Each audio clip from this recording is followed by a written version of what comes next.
Busy day down at Presque Isle State Park. Busy morning at this early hour. Still dark right now, but won't be long before hunters kind of take over the peninsula. It's a two-day controlled hunt down at the peninsula to help the folks at DCNR maintain a healthy deer population at Presque Isle. Yeah, it's happening today and tomorrow. And our Megan Solensky joins us live from the Tom Ridge Environmental Center, where the hunters have been picking up those passes. Good morning, Megan.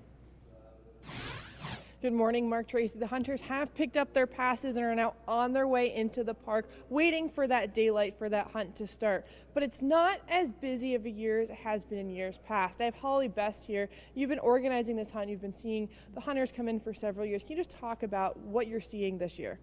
Sure. I mean, this is typical for the last probably 5 or 6 years, where we have a low amount of hunters. We had about 49 pre-registered. We have about 28 going into the woods this morning. We'll see a couple more stragglers going in, but numbers are a little bit lower. Historically, back when we first started the hunt, we maxed out at 85 hunters a day, and we would get them all in here. So we do see less hunters, but I think we're still doing well as a management hunt is going, and we're still maintaining the population as best we can. And when you talk about maintaining the population, what do the hunters bring to that? How do you guys keep track of what happens throughout the year here at the park? Sure. So we've established that there's a carrying capacity, or we're capable of maintaining the health of about 30 to 40 animals in deer.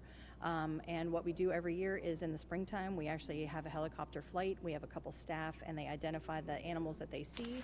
So we have a pretty accurate count from the sky. We also do a deer browse and pellet survey. So we are maintaining our numbers on those animals. And what are some of the rules that the hunters that are here have to follow for the next 2 days?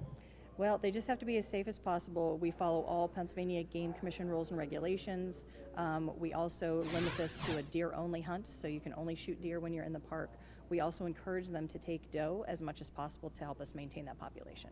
Well, it's not just the hunters that like to enjoy this park. Do you have anything for the public to keep in mind over the next 2 days? Sure, just to make sure that you remember that the park during this hunt is closed at the stall center. So if you want to come and enjoy the park, please do. You can come into the head of the park all the way up to the stall center, and then after 2 o'clock we're able to reopen the park, and then you can join in the fun at the rest of the park. Well, from now until 2, those hunters will be out there today and tomorrow, so just keep that in mind if you are planning to head here and enjoy Presque Isle. From Tom Ridge Environmental Center, Megan Solensky, Erie News Now.